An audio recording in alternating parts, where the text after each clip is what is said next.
Doğa gerçekten de büyüleyici manzaralara ve mekanlara ev sahipliği yapıyor. Kavurucu çöller, yemyeşil ormanlar, görkemli şehirler. Bu dünyadan olmayan bir ülkeye gitmek için hazır mısınız? Hikayesi Vikinglere, Moğollara kadar uzanan beyazın, grinin ve yeşilin ülkesine, hatta Türkiye'nin 3 katı olmasına rağmen sadece 57 bin kişinin yaşadığı, bu nedenle bir kadının gerekirse 3 erkekle evlenebildiği, sadece en güçlülerin hayatta kaldığı, gündüzün ve gecenin yer değiştirdiği kuzey ışıklarının ve sonsuzluğun ülkesine gidiyoruz. Bölgede yaşayan insanlar dünyanın en zorlu hayat şartlarına karşı bir mücadele içerisindeler ve yaşama sıkıca tutunuyorlar. Öyle ki orası dünyanın kuzeyindeki en soğuk yaşam merkezi. Orası bir insanı hayattan bezdirecek kadar zahmetlerle dolu, adeta içinde bulunduğunuz coğrafyaya şükrettirecek cinsten ayrı bir gezegen. Dünyanın en sıra dışı yolculuklarından birine hazır olun. Çünkü soğuğu iliklerinize kadar hissedeceksiniz. Grönland, dünyanın uç noktalarında yer alan buzlarla kaplı devasa bir ada. Toprakların %80'inden fazlası buzlarla kaplı ve insanın kanını donduracak kadar soğuk ve topraklar elverişsiz. Atlas Okyanusu'nun kuzeyinde bulunuyor ve aslında tamamen bağımsız bir ülke değildir. Ülke özerk bir yapıdadır ve Danimarka Krallığı'na bağlılık taşır. Öyle ki Grönland insanları Danimarka kültüründen büyük izler taşırlar. Ülkenin başkenti ve en büyük şehri Nuuk adında bir yerleşim birimidir. Ayrıca Grönland'da arsa satın alma gibi bir şansınız yok. Yani bir şahıs Grönland'dan toprak satın alamıyor. Eğer bir bölgeye ev veya dükkan yapmak isterse devletten izin alıp vergisini ödeyerek o alanı kendi yaşamı için kullanabiliyor. Dolayısıyla Grönland'da arsa sahibi olma gibi bir şansınız bulunmuyor. Grönland'da evler renkli olmasına rağmen dış görünüşleri oldukça sade ve tekdüze. Bunun nedeni ise estetikten önce soğuğa karşı önlem almakla ilgili. Aksi halde eksi 50 dereceye kadar düşebilen sıcaklıklar birkaç dakika içinde sizi bir buz kütlesine çevirebilir. Başkent Nuuk bölgesinde yapılan evlerin çoğuysa devlet destekli yapılardır. Bu evleri satın alabiliyorsunuz ve fiyatları ortalama $500.000 civarında.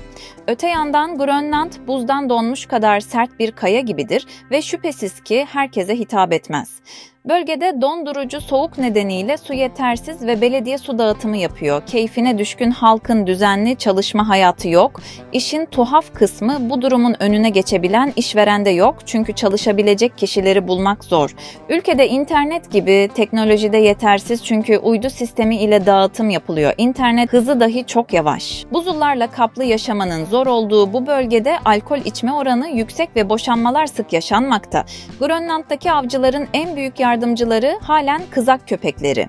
Yaz aylarında burası sıcak, sıcaklık nadiren de olsa 20'ye ulaşıyor.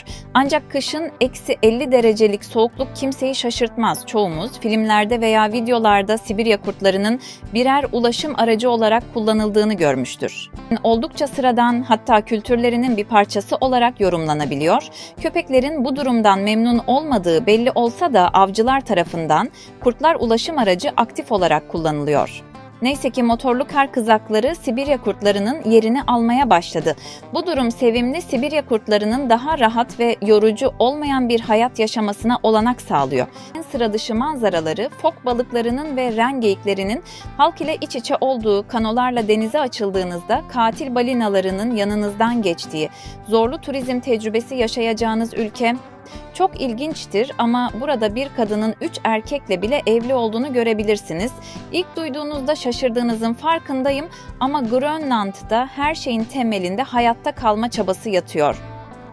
Nüfusun tamamına yakınının balina, folk ve rengeyi gibi canlıların avcılığıyla geçinmesi, temel yiyecek kaynağının doğanın size verdikleri olması ve kıyafetlerin, ev eşyalarının bile çoğunluğunun hala hayvan derisi ve kemiklerinden yapılıyor oluşu. Erkekler avdayken evde de bu düzeni yürütecek bir kadının olmasını zorunlu kılıyor. Bunun için devletin resmi bir kurumu bile var. Öyle ki nüfustan dolayı evlenecek kimseyi bulamayan bir erkek evlendirme kurumuna başvurarak kendisine uygun bir eş bulunmasını istiyor.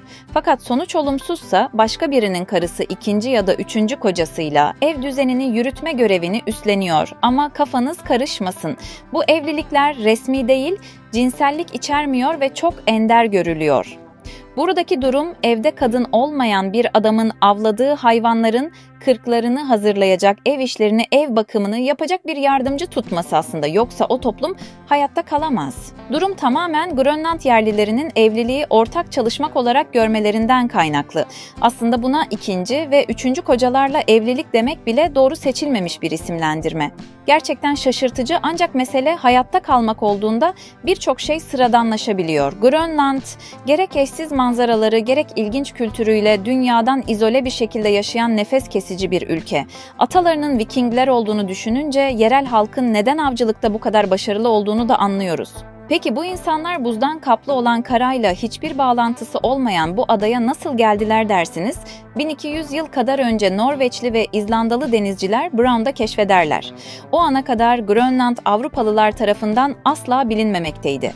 Buranın son derece soğuk olmasına karşın ihtiyaç halinde sığınabilecek ve aynı zamanda ticaret noktası haline getirilecek bir yer olduğuna ikna oldular. Sonrasında Norveçli ve Danimarkalı denizciler tarafından Grönland'da pek çok insan taşındı.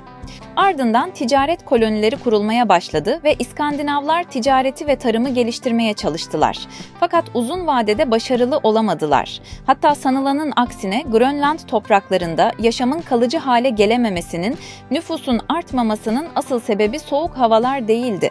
Vikingler tarafından Grönland'a getirilen hayvanlar kuraklıktan dolayı telef oldular ve kuraklıktan dolayı tarımın imkansız hale gelmesi İskandinavları Grönland'dan geri göç etmeye zorladı. Yüzlerce yıl önce buraya ticaret için gelen İskandinavların torunları ve de binlerce yıl önceki Inuit halkının evlatlarıdır. İskandinavlar bu topraklara yaz dönemlerinde geldiler ve o dönem buranın çoğunlukla yeşil olduğunu gördüler. Sonrasında ise buraya Greenland, yani yeşil ülke adını verdiler. Günümüzde de yabancılar tarafından hala aynı ismiyle anılıyor. 20. yüzyıl zamanlarında ise Grönland toplumuna Avrupa Birliği ayrıcalığı da tanındı. Fakat ülke 1981 yılında halk oylamasıyla Avrupa Birliği'nden ayrılmayı seçtiler. Çünkü Avrupa Birliği, Grönland halkının temel geçim kaynağı olan ve bütün dünyaya ihracatını yaptıkları balıkçılık konusunda Grönland'ı kısıtlıyordu. Grönland'ın hem sahip oldukları balık rezervlerine karışıyordu, hem de ülkenin dünya üzerindeki uranyum ve demir rezervinin %35'ine sahip olması Avrupa Birliği'nin iştahını kabartıyordu. Bir nevi Avrupa Birliği ülkeleri üyelik vasıtasıyla Grönland'da sömürmeye devam edeceklerdi ve bu nedenle Grönland üyelikten ayrılarak kendi yolunda gitmeyi tercih etti. Hala Danimarka'ya hesap veriyorlar, ancak geniş çaplı çoğu kararı kendi başlarına almaktalar.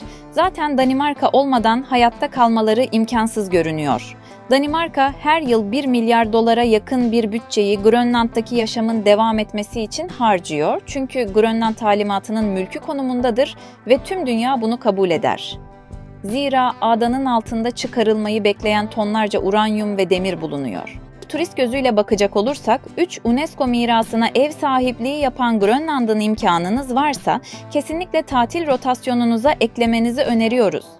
Türkiye'den Grönland'a doğrudan uçuş bulunmuyor. Türkiye'den Kopenhag aktarmalı adaya uçabilirsiniz. İstanbul'dan 3,5 saatlik uçuşla Kopenhag'a ulaşabilirsiniz. Kopenhag Havalimanı'ndan 10 saatlik uçuşla Grönland Kangerlussuaq Havalimanı'na gidebiliyorsunuz. Buradan adanın her yerine helikopter ve uçak seferleri bulunuyor. Grönland bu dünyadan değil, hayatta kalma maceralarının yaşandığı sıra dışı bir ülke burası. Çok kısa bir süre içerisinde tüm buzulların erimesi bekleniyor. Tüm bunlar yaşanmadan önce Grönland'a seyahat etmek ister misiniz bilmem, ama orası buzlar aleminin yalnızlar ülkesi. Bir videonun daha sonuna geldik. Vakit ayırdığınız için teşekkür ederim. Videomuzu beğendiyseniz beğenmeyi ve abone olmayı unutmayın. Yeni videoda görüşmek üzere. Hoşça kalın, sevgiyle kalın.